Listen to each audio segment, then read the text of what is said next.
Assalamualaikum warahmatullahi wabarakatuh. Bismillah, alhamdulillah, alhamdulillahirabbil alamin, wa bihi nasta'inu ala umurid dunya waddin. Wassalatu wassalamu ala Rasulillah sayyidina wa habibina wa qurrati a'yunina wa maulana Muhammadin sallallahu alaihi wasallam wa ala alihi wa ashabihi ajma'in. Amma ba'du. Wa qala fi du'a rabbi shrah li sadri wa yassir li amri wahlul 'uqdatam min lisani yafqahu qawli. Allahumma sakhkhir lana lisana sidqi waj'alhu mahallal fahmi lil khitab wa nutqa bis shawabi wal amala bis sunnati wal kitab. Allahumma iftah lana abwabal ilmi wa zidna ilma wa fahma wa alhiqna bis salihin. Allahumma iftah alaina futuhal arifina bi hikmatika wangshur alaina rahmataka wa zakirna manasina ya zal jalali wal ikram walhamdulillahi rabbil alamin. Bapak-bapak sekalian, alhamdulillah pada kesempatan malam hari ini kita bisa lanjutkan kajian kita membaca kitab atau syarah kitab Hikam. Dan insyaallah sebenarnya masih 36 ya Pak ya, karena kemarin kan ada sapotong lagi atau separagraf lagi yang belum kita bahas. Tapi insyaallah sebelum itu kita akan coba menjelaskan lagi apa yang telah kita jelaskan di minggu yang lalu, sehingga nanti rada-rada nyambung dengan apa yang akan kita bahas sekarang ini. Karena memang ada 3 rutbah ya kemarin Pak ya, ada 3 martabat bagi orang-orang yang dekat dengan Allah Subhanahu wa taala. Kita bacakan dulu hikmahnya. Bismillahirrahmanirrahim. Su'aul basirah. Adapun cahaya basirah, yushiduka akan menunjukkan kepadamu qurbahu minka, bahwasanya Allah itu dekat denganmu. Dengan menggunakan cahaya basirah itu akan selalu membimbingmu punya keimanan, keyakinan bahwa Allah itu dekat dengan kita. Sedangkan selanjutnya wa ainul basirah, sedangkan ainul basirah tushiduka adama kali wujudihi, akan menunjukkan ketiadaanmu karena adanya Allah Subhanahu wa taala. Kalaulah nurul basirah atau su'aul basirah, cahaya basirah membimbing hati kita berkeyakinan Allah itu selalu dekat. Kalau dengan ainul basirah membimbing hati kita bahwa kita itu tidak ada, yang ada hanyalah Allah Subhanahu wa taala saja. Nah, kemudian yang terakhir adalah hakul basirah. Wa hakul basirah, sedangkan hakul basirah yusiduka wujudahu, akan selalu membimbingmu atau menunjukkanmu terhadap wujudnya Allah, eksistensinya Allah itu akan ditunjukkan dengan hakul basirah. Tidak lagi menunjukkan ketiadaan ataupun adanya kita. Nah, itu secara harfiahnya seperti itu. Nah, insyaallah kita akan mulai lagi dari yang pertama. Jadi kita tahu Pak, kalau Bapak nanti baca di kitab-kitab ulama, salah satunya kitab Kasyifatus Saja dikarang oleh Syekh Nawawi Al-Bantani, iman itu terbagi menjadi 5 bagian Pak. Jadi iman itu ada kelompoknya itu lil imani khomsatu marotib, punya 5 martabat atau khomsu marotib, punya 5 martabat, punya 5 tingkatan. Yang pertama ada imanut taklid. Imanut taklid itu mempercayai adanya Allah karena dia itu itba biqolil ghair, hanya mengikuti apa yang diobrolkan atau disarankan oleh orang lain. Nah, ini namanya taklid. Dan insya Allah kita udah lepas dari sini ya Pak ya. Jadi kita iman kepada Allah, tapi sababiah dia percaya ada Allah itu karena mengikuti apa yang dikatakan oleh orang lain. Kalau kita kan insya Allah tidak. Kita insya Allah ada di tingkat yang kedua lah, mudah-mudahan. Adapun tingkat yang kedua, imanu ilmin, iman yang berdasarkan ilmu. Artinya orang itu percaya kepada Allah berdasarkan ilmu.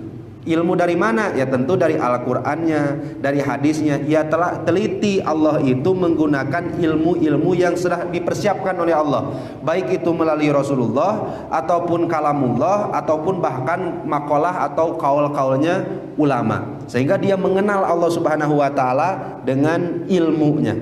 Nah, sampai sini ini yang dua martabat ini mahjubun anillah, masih terhalang dari Allah Subhanahu wa taala basirahnya. Nah ini kira-kira kita dari dua ini ada Pak posisi di sini Pak. Jangan sampai nanti ada di posisi yang keenam. Nah yang pertama imanu ilmin, yang kedua imanu taklid, yang kedua imanu ilmin. Adapun yang ketiga ilmul yakin. Nah ada iman itu kan percaya Pak. Kalau percaya itu dia itu butuh dalil agar bisa percaya. Orang yang masih butuh dalil akan percaya sesuatu, mesti dia itu di dalam hatinya masih ada keraguan. Terus ya Pak ya?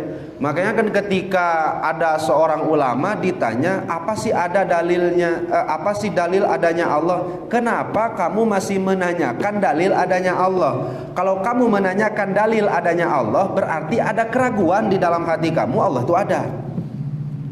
Itu Pak yang tanya banyak. Nah sehingga orang-orang yang sudah masuk ranah yakin ini sudah tidak perlu lagi dalil. Adanya Allah Subhanahu wa taala sudah menjadi sajiah, sudah menjadi tabiat keyakinan di dalam hati. Nah, kalau ada orang yang seperti itu, maka imannya itu ilmul yakin. Keyakinan yang didasari oleh ilmu yang ia miliki. Jadi kan ada orang yang punya ilmu hanya semet sampai percaya, ada orang yang punya ilmu sampai keyakin. Kita kan tahu bahwa sholat tahajud itu bisa menaikkan derajat kita kepada Allah. Percaya atau yakin? Tahajud itu kan bisa menaikkan derajat di sisi Allah. Bapak percaya nggak? Saya yakin, pasti percaya. Tapi yakin belum? Nah, itulah gambaran bagi orang yang dia punya ilmu, tapi ilmu hanya bisa mendatangkan kepercayaan. Artinya masih juga ada keraguan sedikit di dalam hatinya, sehingga dia perlu juga dalil-dalil yang lain agar memantapkan hatinya ini. Nah, tapi kalau sudah sampai level maksimal dari keimannya itu, dia naik ke level selanjutnya, yaitu ilmul yakin. Dia sudah yakin kepada Allah dan dia sudah tidak lagi butuh dalil akan keberadaan Allah Subhanahu wa taala. Nah, contoh-contohnya nantilah kita biar ilustrasikan agar mudah terlihatnya. Yang keempat ada ainul yakin atau imanu ayyan dalam bahasa kitab-kitab yang lain. Ainul yakin ini kayak gimana? Ainul yakin ini udah levelnya bukan lagi yakin, Pak, tetapi sudah melihat dalam basirohnya itu tanda-tanda kekuasaan Allah. Jadi levelnya itu bukan hanya yakin saja, tetapi yakin plus sudah melihat tanda-tanda kebesaran Allah Subhanahu wa taala, dan itu dilihat oleh basirohnya. Nah, ada yang tingkat selanjutnya yaitu hakul yakin. Ya tentu ini tak bisa kita gambarkan banyak, karena ini anbiya, warusul, aulia. Nah ini ada di pangkat ini, Pak. Biar gampang kayak gini, Pak. Bapak tahu gula, Pak? Kalau ada orang percaya gula itu manis padahal belum lihat, belum ngerasakan, itu namanya iman ngilu batur, iman taklid. Kemudian kalau ada orang percaya gula itu manis karena baca dari buku, namanya imanu ilmin.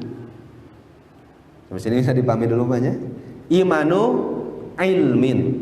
Kalau ada orang yang dia itu percaya, bahkan yakin gula itu ada, gula itu manis,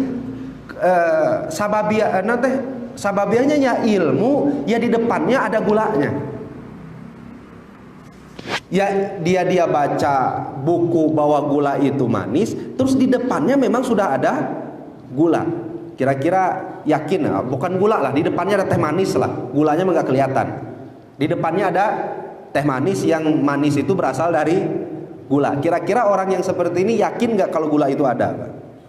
Yakin nggak kalau gula itu manis, Pak? Yakin. Nah kemudian ada orang, nah yang ini yang ketiga ini namanya ilmul yakin, keyakinan yang berasal dari ilmu. Nah yang keempat ainul yakin. Ainul yakin gimana? Ada orang percaya gula itu manis, dia lagi lihat gula, ya lagi lihat gulanya. Nah ini ada gulanya, dan saya yakin gula ini manis. Nah, kemudian ada orang yang hakul yakin. Apa itu hakul yakin? Dia tahu, dia percaya gula itu manis, dia lagi makan gulanya. Nah, itu hakul yakin. Sampai sini bisa digambarkan, bisa terbayang tidak ilustrasinya? Kepercayaan seseorang itu. Nah, jadi kalau ada orang yang percaya gula itu manis karena ngikut ke orang lain disebut iman taklid. Kalau ada orang yang tahu gula itu manis karena baca dari buku disebutnya imannya ilmu. Kalau ada orang yang dia itu lihat teh manis kemudian dia punya ilmu bahwa gula itu manis, maka itu disebut ilmul yakin. Kalau ada orang yang percaya gula itu manis sedangkan dia keadaannya lagi lihat gula, maka disebutnya ainul yakin. Kalau ada orang yang percaya gula itu manis padahal keadaannya sedang makan gula, nah maka itu disebutnya teh hakul yakin. Nah, tinggal balikin, Pak. Kita tuh percaya nggak adanya Allah, Pak. Dari kelima tadi, yang mana posisi kita? Percaya ada Allah karena ikut orang, percaya akan adanya Allah karena tahu dari sumber ilmunya, atau percaya kepada Allah karena lihat makhluknya sehingga kita yakin. Yang ketiga, percaya kepada Allah karena lihat di makhluk itu ada sifatnya Allah, atau hakul yakin, percaya kepada Allah dengan sehakul-hakul yakin. Dan nanti insya Allah kita akan bahas hakul yakin itu apa. Nah, insya Allah dari yang kedua ini, insya Allah yang kedua ini cukuplah imanu ilmin itu sebenarnya sudah cukup ya banyak. Artinya ada orang beriman kepada Allah dilandaskan dengan dalil-dalil yang ada di dalam Al-Quran dan hadis, cukup nggak Pak kira-kira percayanya Pak? Cukup, sudah sampai di situ sudah. Makanya kan fa'lamu annahu la ilaha illallah. Fa'lamu, ketahuilah. Fa'lamu itu kan akar katanya dari ilmu Pak. Bukan fashhadu, bukan patayakonu, bukan sampai perintahnya itu bukan sampai yakinilah bahwa tiada Tuhan selain Allah. Enggak, perintah dalam Al-Qur'annya fa'lamu, ketahuilah bahwa tiada Tuhan selain Allah. Berarti iman ilmu itu sudah cukup bagi seseorang untuk memasukkannya ke dalam surganya. Tapi apakah ridho Bapak hanya stagnan di situ saja keimanannya itu? Yuk kita taikkan keimanan kita. Nah, salah satunya dengan 3 martabat yang disebutkan oleh Syekh Ibnu Athaillah As-Sakandari. Jadi 2 nggak dibahas ya Pak ya, yaitu iman taklid nggak dibahas, iman ilmu nggak dibahas. Yang dibahas hanya 3, yaitu kalau bahasa tasawufnya su'aul basiroh, hakul ainul basiroh, sama yang terakhir hakul basiroh. Kalau dalam ilmu tauhid disebutnya itu ilmul yakin, ainul yakin, hakul yakin. Jadi kita jangan sampai bingung sama istilah nih Pak ya. Yang ngacincan istilah ngespuyeng jadi nanti. Jadi, nah insyaallah kita bahas dulu yang pertama Pak. Nah, jadi apa itu su'aul basiroh? Nanti saya insyaallah akan bacakan beberapa contoh yang saya ambil langsung keterangannya dalam kitab Syarah Tahlil Kitab Hikam ini yang dikarang Syekh Ramadan Al-Buti, dan insyaallah mudah-mudahan kita diberikan kemudahan oleh Allah untuk memahaminya banyak. Nah, yang pertama, apa sih su'aul basiroh itu? Su'aul basiroh itu, basiroh itu artinya akal. Akal, cahaya akal. Jadi setiap manusia kan sudah diperangkati oleh Allah tubuhnya itu dengan satu perangkat yang luar biasa hebatnya, yaitu akal. Di dalam hati itu kan ada akal. Sehingga kan akal ini kalau Bapak lihat dalam ilmu-ilmu tasawuf itu masih ikhtilaf Pak. Ikhtilafnya gini, posisi akal itu adanya di mana sih? Kadang-kadang kan kita, akal itu kan adanya di kepala, akal itu adanya di otak. Nah, kalau di dalam ilmu tasawuf, akal yang dimaksud itu bukan yang di sini Pak, tetapi akal itu yang ada di dalam qalbu, yang ada di dalam hati. Sebuah perangkat yang mana kalau Bapak gunakan perangkat itu secara nalurinya dia pasti menyuruh kita untuk berbuat kebaikan. Sebuah perangkat yang ada di dalam hati yang Allah sudah tanamkan ibarat chip di dalam hati kita, yang dengannya kita bisa bedakan mana baik, mana buruk. Nah, jadi akal ini fungsinya bisa membedakan mana yang baik, mana yang buruk. Tetapi akal tidak akan bisa berpusing sendiri kalau tidak dituntun dengan ilmu. Karena posisi akal hanya membedakan baik dan buruk, sedangkan ilmu bisa menetapkan kebaikan dan keburukan. Sekali lagi apa ya? Akal itu tidak bisa menetapkan kebaikan dan keburukan karena dia hanya membedakan yang baik dan yang buruk. Nah, perlu dituntun dengan ilmu, karena dengan ilmu lah yang baik dan buruk itu ditetapkan. Nah, cari gampangnya itu kita tahu bahwa berzinah itu buruk. Tetapi kalau tidak dibarengi dengan ilmu Al-Quran dan hadis, kita tidak bisa menetapkan hanya melalui akal saja bahwa itu buruk. Karena penetapannya, otoritasnya ada di wahyu. Sampai sini bisa dipahami dulu banyak. Nah, sehingga akal hanya membedakan baik dan buruk, dituntun dengan ilmu yang sebagai menetapkan mana baik dan mana yang buruk. Kalau ini kita sudah gabungkan, Pak, akalnya ia pakai, kemudian ilmunya ia pakai, nah maka akan tertanam di dalam hatinya keyakinan bahwa Allah itu ada. Nah, ini sampai sini dulu banyak. Kalau akal kita pakai, dituntun dan dibimbing dengan ilmu, itu lambat laun dia akan muncul keyakinan di dalam diri bahwa Allah itu ada, dan di level itu dia sudah tidak butuh lagi terhadap dalil. Mana contohnya? Contohnya seperti ini, Pak. Seperti biasa kita lihat makhluk Allah Subhanahu wa ta'ala. Kalau Bapak lihat makhluk, pasti yang kepikiran Allah. Berarti kan makhluk itu jadi bukti adanya Allah Subhanahu wa ta'ala. Dengan adanya makhluk ini akan membuat kita semakin yakin bahwa Allah itu ada. Leres dah, Pak? Kalau sudah semakin yakin bahwa Allah itu ada, maka lambat laun keyakinan ini akan menuntun kita Allah itu dekat dengan kita.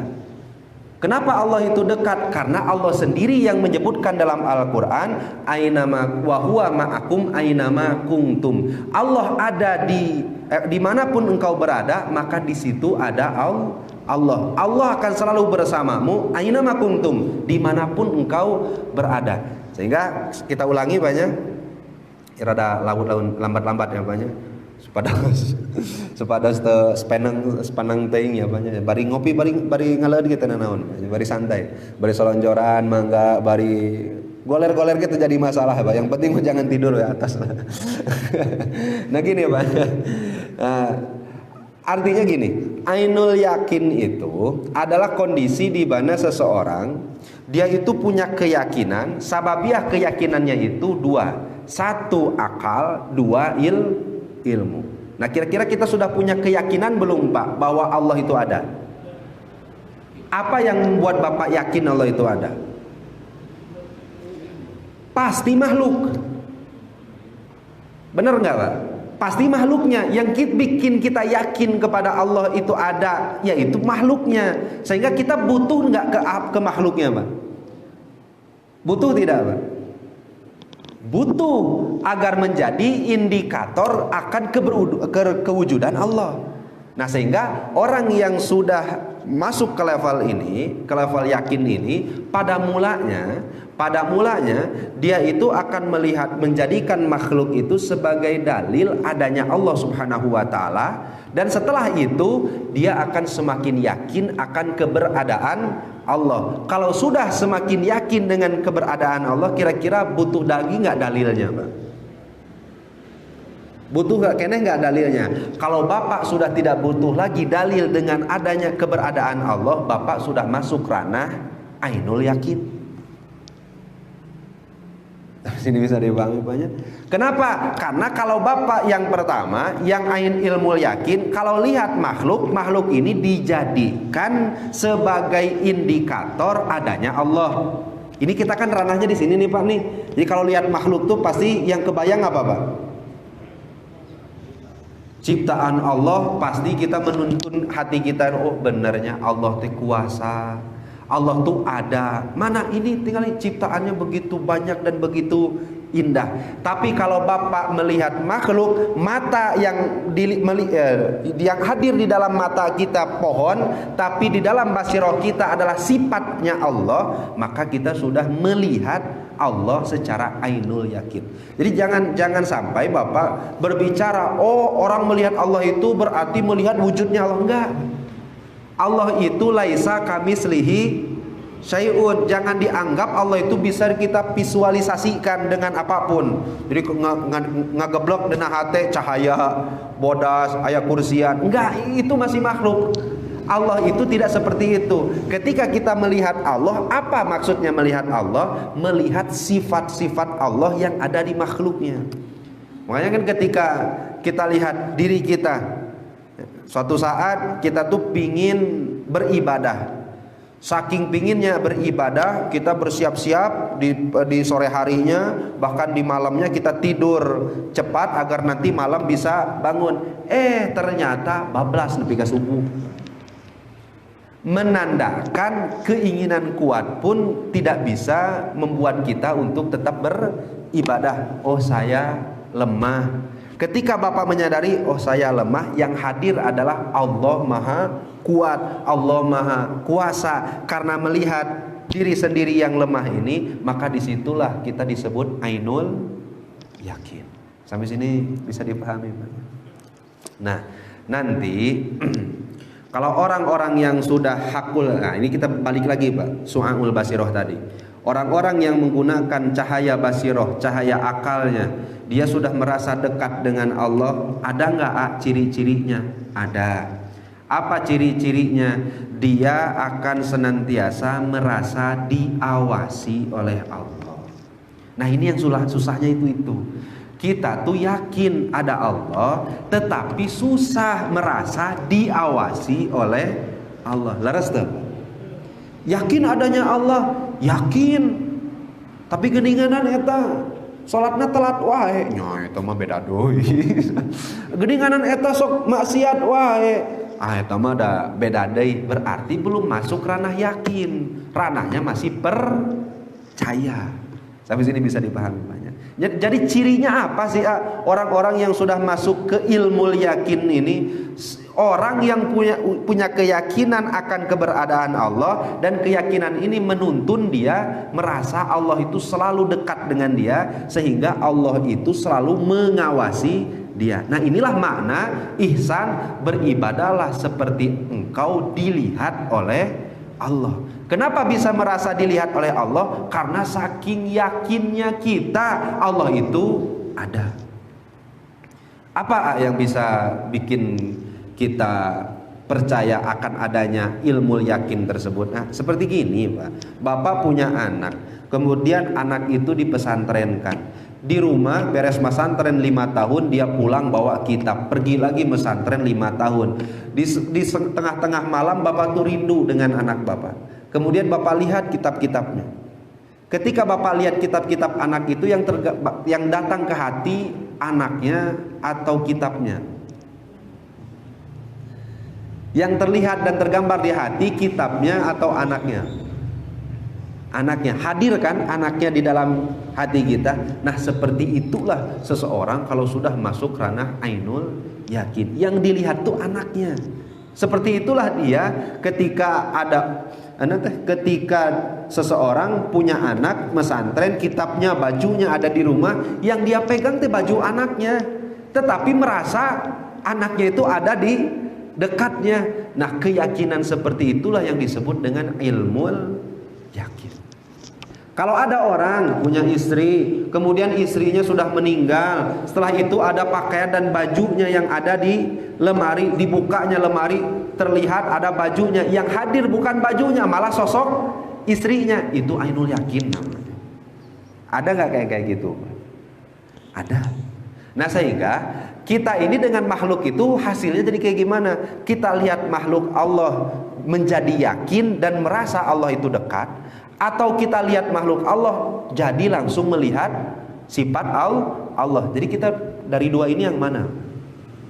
Kalau kita melihat makhluk merasa yakin, menjadi yakin akan adanya Allah, terus keyakinan itu membimbing bahwa Allah itu dekat dengan kita, sehingga kita tuh merasa diawasi oleh Allah, maka ilmu yakin berarti tingkatan kita. Kalau kita lihat makhluk Allah, kemudian yang terlihat bukan visual makhluknya, tetapi yang hadir itu sifat kuasaan Allah yang hadir di dalam makhluk tersebut, berarti di situ kita sudah sampai ke ainul yakin. Sampai sini bisa dipahami dulu. Insyaallah ya Pak ya. Tapi kenapa jadi lemes gini nih Pak? Ya, artinya jadi saya posisi di mana? Posisi kedua saja sudah selamat.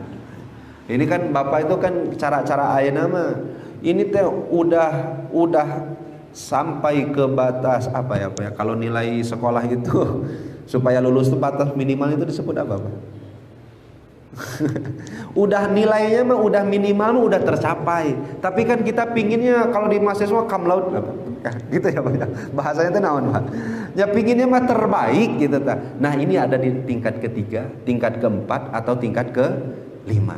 Ya minimal lah sampai di tengah-tengah sampai ke ilmu yakin. Jadi sehingga ketika ibadah itu terasa diawasi oleh Allah. Kenapa bisa terasa diawasi? Karena kita yakin. Saking yakin Allah tuh dekat. Kalau udah dekat Allahnya, maka setiap langkah kita pasti sejalan dengan syariat Allah Subhanahu wa taala.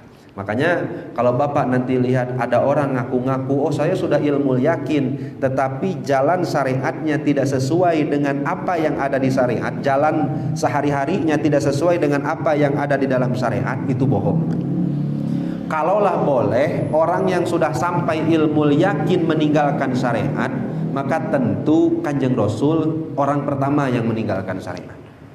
Saking hebatnya nanti godaan Bapak, kalau semakin tinggi Bapak itu pangkatnya di sisi Allah, semakin tinggi juga gogoda yang akan datang. Bapak pernah nggak gogoda Kanjeng Nabi Ibrahim yang datang ke Bapak?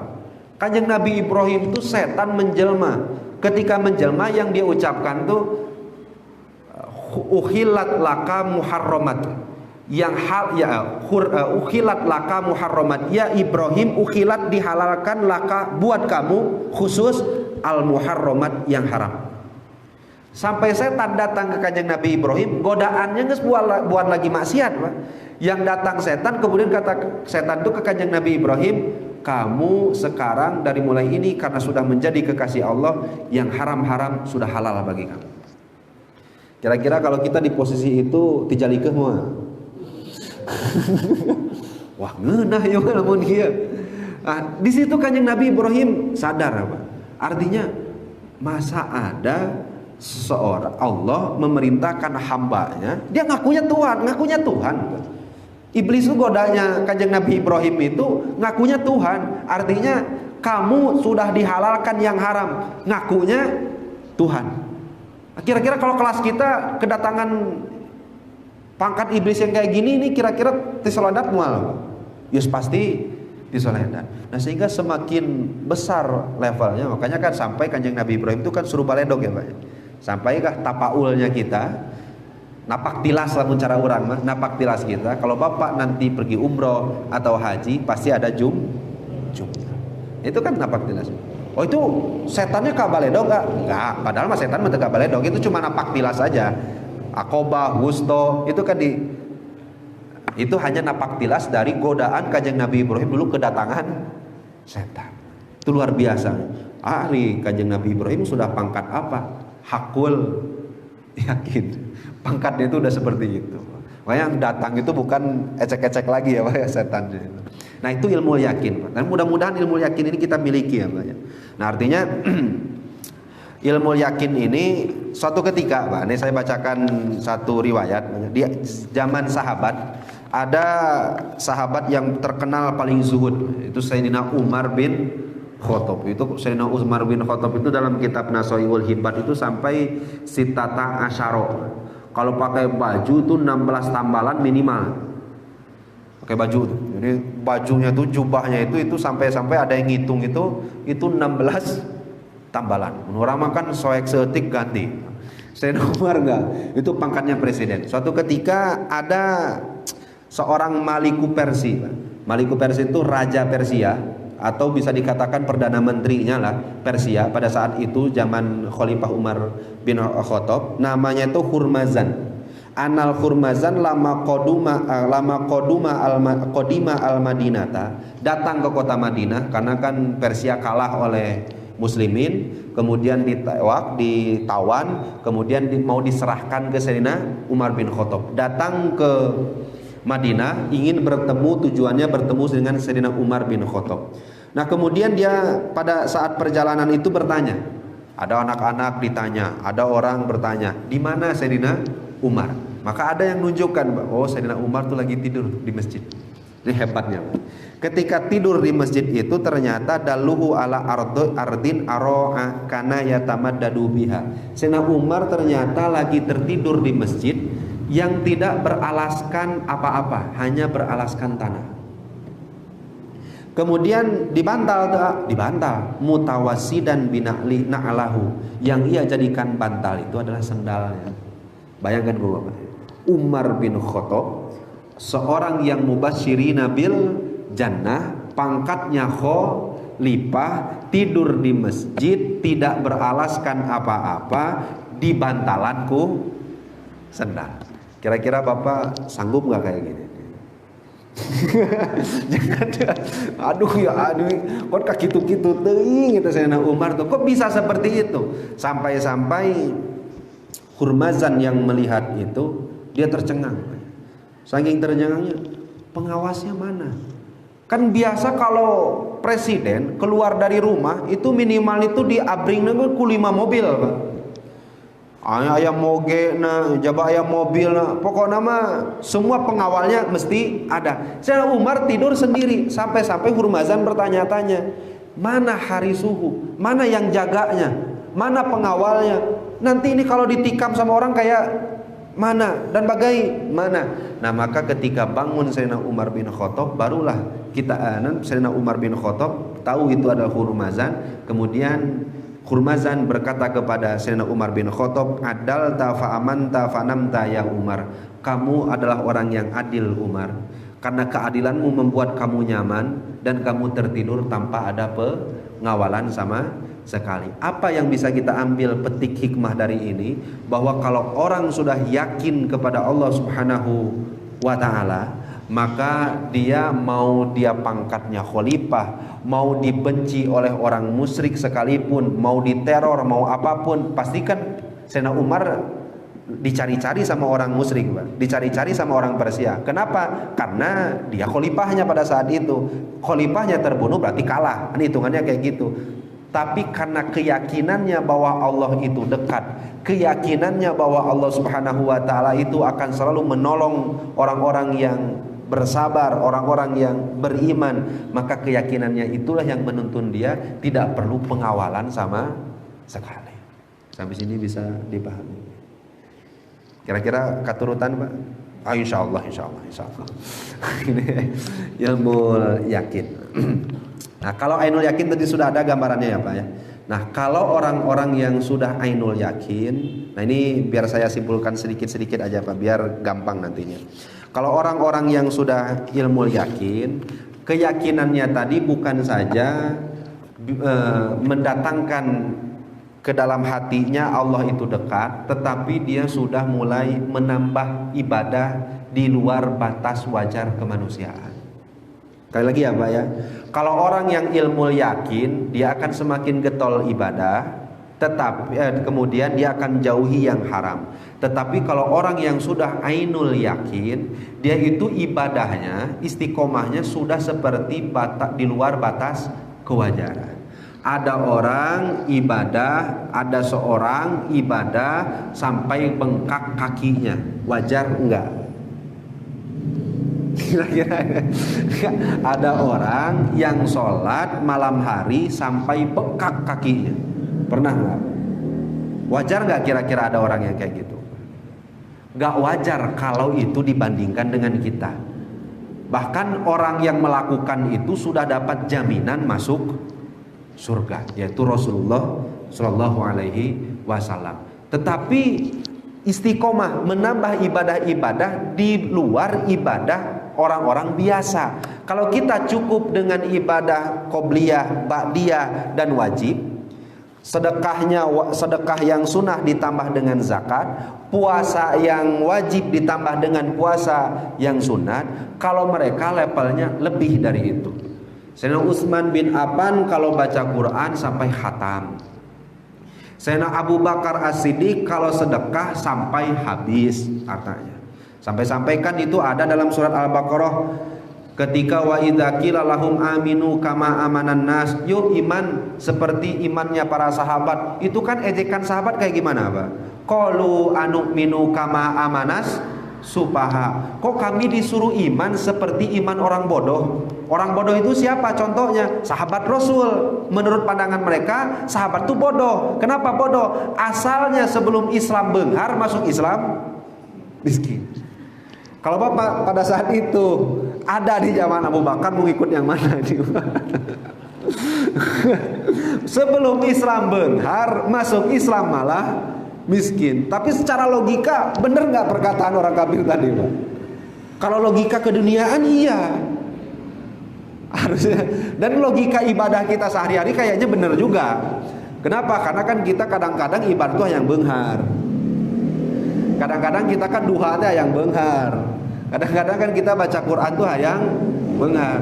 Sampai-sampai nanti saya bacakan satu riwayat banyak. Nanti Allah tuh nunggu di pintu surga. Nanti kalau Bapak mau masuk surga, itu Allah dicegat dulu sama Allah.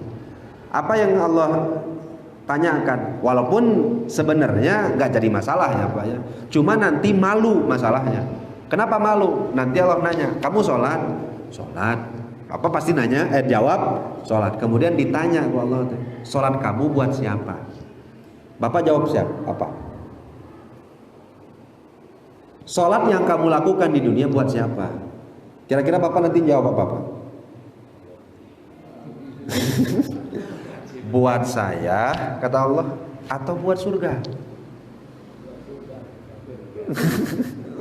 Kamu kan sholat. Nanti kalau kamu sholat itu sholatnya buat surga atau buat saya? Kamu kan meninggalkan yang haram. Meninggalkan yang haram itu karena buat neraka atau buat saya? Nah kadang-kadang kan ibadah kita tuh kalau dicatat mah ada nggak murni yang buat Allahnya? Kita sholat. Apa? Kenapa sholat? Karena nanti kalau sholat kan saya dapat pahala. Kalau dapat pahala saya terhindar dari dosa, kemudian pasti masuk surga. Allahnya mah belum ada, teteh. Kita puasa. Kenapa puasa? Ini kebenaran saya lagi sakit emah. Dalam hadis Rasulullah SAW, puasalah maka puasa akan menyehatkanmu. Itu berarti ibadahnya buat diri sendiri atau masih buat Allah? Masih buat diri sendiri. Ternyata dipikir-pikir, kalau kita mau tafakur, ibadah yang kita lakukan itu nggak ada yang buat Allah. Pasti buat kepentingan pribadi. So, kita ini sholat kepentingan pribadi tidak. Apalagi nauzubillah ya, ini belum nggak masuk ria. Kalau ria itu udah pasti nggak diterimanya. Tapi boleh nggak kalau sholat masih memikirkan kepentingan pribadi? Ya boleh, nggak jadi masalah. Cuma kan nanti malu ketika ditanya, kamu sholatnya itu buat masuk surga atau buat saya? Bapak nanti mau jawab apa? Mau masuk surga buat anjen ya Allah. Kata Allah teh wa ta'lamu ma tuwaswisu bihi sudur. Allah sudah tahu kok. Nggak perlu diucapkan pun Allah sudah tahu. Nah sehingga sebelum itu terjadi, makanya kan ada orang yang mau ibadah tuh karena masih punya kepentingan pribadi. Ada orang yang sudah lepas kepentingan pribadinya. Mana makom orang yang punya kepentingan pribadi? Dua apa? Ada orang ibadah takwanya karena mau masuk surga. Ada orang yang takwa dan ibadahnya teh masuk neraka. Tapi boleh nggak ibadah mau masuk surga, Pak? Boleh, nggak jadi masalah. Nah, tapi ada level yang di atas itu. Ketika ditanya Rasulullah, Rasul, engkau kan orangnya sudah dijamin masuk surga, tapi kok masih sholat? Apa kata Rasulullah? Emang saya nggak boleh jadi orang bersyukur? Sholatnya Rasulullah ternyata bukan lagi surga, bukan lagi neraka. Rasul sudah jawab, emang saya nggak boleh jadi orang yang bersyukur. Pernah nggak Bapak sholatnya itu nggak ngarepin apa-apa? Itu nanti aku yakin ya. Mudah-mudahan kita sampai ke sana, amin ya Allah ya Rabbal alamin. Lamun cara guru saya sehingga kita ke sawah, Pak. Kalau ke sawah kan biasanya kita bawa pacul. Laras siapanya? Rek naon eta teh? Rek nyawah. Tapi kalau di tengah sawah nemu belut, cokot ulah, Pak. Ambil jangan, Pak. Ambil. Tapi kalau orang punya sawah, dia mau nyawah tapi niatnya nyari belut. Kira-kira sawahnya jadi moal, Pak? Moal. Belutna beunang. Moal. Nah, sehingga itu gambaran kalau ada orang yang ibadah. Nah, ini masuknya bukan akhirat lagi. Ada ibadah pingin benghar. Ibadah pingin dunia. Udah jangan ditukar. Ibadah mah yang disuruh ibadah ya ibadah aja. Tapi nanti kalau di tengah-tengah nemu belut diambil. Paham nggak maksudnya? Di tengah-tengah diberi kemudahan gua Allah ya ambil. Tapi jangan niatkan dari awal sholat itu mau cari kemudahan. Ini mudah-mudahan kita sing dijaga oleh Allah Subhanahu wa taala dari niat-niat yang seperti ini. Banyak amin ya Allah ya rabbal alamin. Nah, kalau orang-orang sudah masuk ke ainul yakin ini, lihat sesuatu makhluk itu udah mual aya. Nah, ini susah nanti menerangkannya, harus kita sampai ke makom ini gitu, Pak. Jadi kalau Bapak lihat makhluknya itu terlihat hanya di mata, tapi di hati yang terlihat adalah sifat-sifatnya Allah Subhanahu wa ta'ala. Seperti saya gambarkan tadi, istri sudah tiada, yang ada hanya bajunya. Ketika dilihat bajunya, yang hadir adalah sosok istrinya. Yang hadir dalam hati dan ingatan kita itu sosok istri kita. Nah, seperti itulah orang ainul yakin. Dia lihat Bapak, dia lihat saya, dia lihat makhluk Allah, tapi makhluknya itu udah gak ada lagi di hatinya. Yang ada sifat Allah Subhanahu wa ta'ala. Nah, kalau orang sudah sampai ke makom ini, cepat-cepat pindah ke makom yang lain. Kenapa? Karena di makom ini godaannya banyak. Sampai-sampai Al-Halal itu pernah ngomong, ma fil jubbati ilallah. Yang ada di dalam jubah saya itu hanya Allah. Pernah nggak Bapak mendengar ungkapan seperti itu? Yang ada di saku saya Allah, yang ada di jubah saya Allah. Kenapa? Karena mereka ada di makom ainul yakin, melihat sesuatu, melihat Allah, melihat makhluk yang dilihat bukan sesuatunya tetapi sifat Allah aja. Sampai sini bisa dipahami? Nah, kalau di makom tasawuf itu disebutnya fana. Suatu ketika Rasulullah SAW pulang dari Madinah menuju kota Mekah, dan pada saat itu futuh Mekah. Kira-kira Mekah merdeka, futuh itu artinya merdeka. Merdekanya kota Mekah, pantas nggak seorang itu dengan diberikan kemerdekaan punya euforia dalam dirinya? Pantas nggak? Tapi Rasulullah SAW ketika menunggangi kuda, beliau tuh nunduk. Sampai-sampai yamasu nakotahu. Sampai-sampai Rasul itu menunduk roksa nakotihi, sampai-sampai menyentuh nunduknya Rasulullah itu sampai ke kepala untanya. Saking nunduk. Apa yang dilakukan oleh Rasulullah? Yurajji'u surat al-Fathi. Di perjalanan Rasul hanya membaca surat Al-Fath. Surat Fatah banyak, Fatah Mekah, Futuh Mekah, yang dibaca itu dibulak-balik ke Rasulullah Shallallahu Alaihi Wasallam. Yang dibaca hanya surat Al-Fatah saja, dibaca Kanjeng Rasul. Padahal kan keadaannya pada saat itu mendukung seseorang untuk bilang Alhamdulillah. Padahal kan pada saat itu mendukung seseorang harus beryuforia, harus bersemangat, harus bersenang-senang karena kemerdekaan. Tapi yang Rasulullah SAW hadiri dalam hatinya bukan itu, tetapi sifat Allah Subhanahu wa ta'ala yang maha membantu. Karena Allah yang membantu dan memberikan kemerdekaan itu. Laras satana pinta. Nah, sehingga itulah yang disebut dengan ainul yakin. Cepat-cepat pindah ke makom yang selanjutnya, yaitu hakul yakin. Kalau hakul yakin kayak gimana?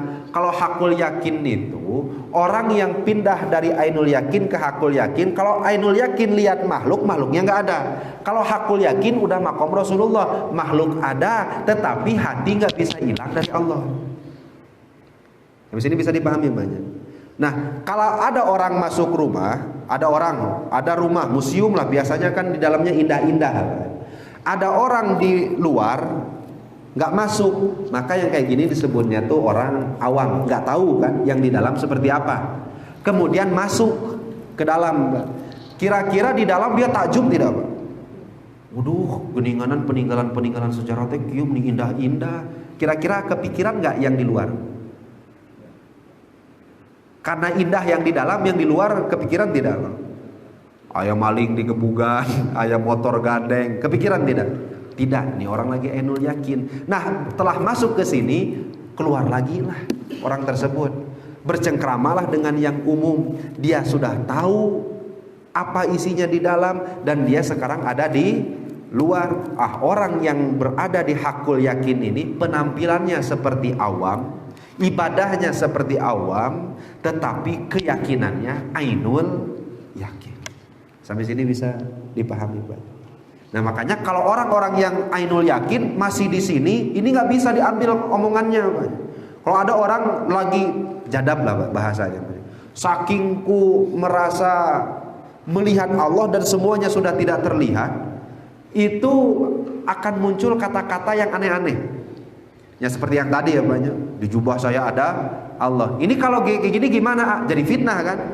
Nah, sehingga kalau ada orang yang ada di ainul yakin seperti ini omongannya nggak bisa dijadikan landasan hukum. Rasulullah orangnya makrifat, tetapi omongannya bisa diambil landasan hukum tidak, Pak?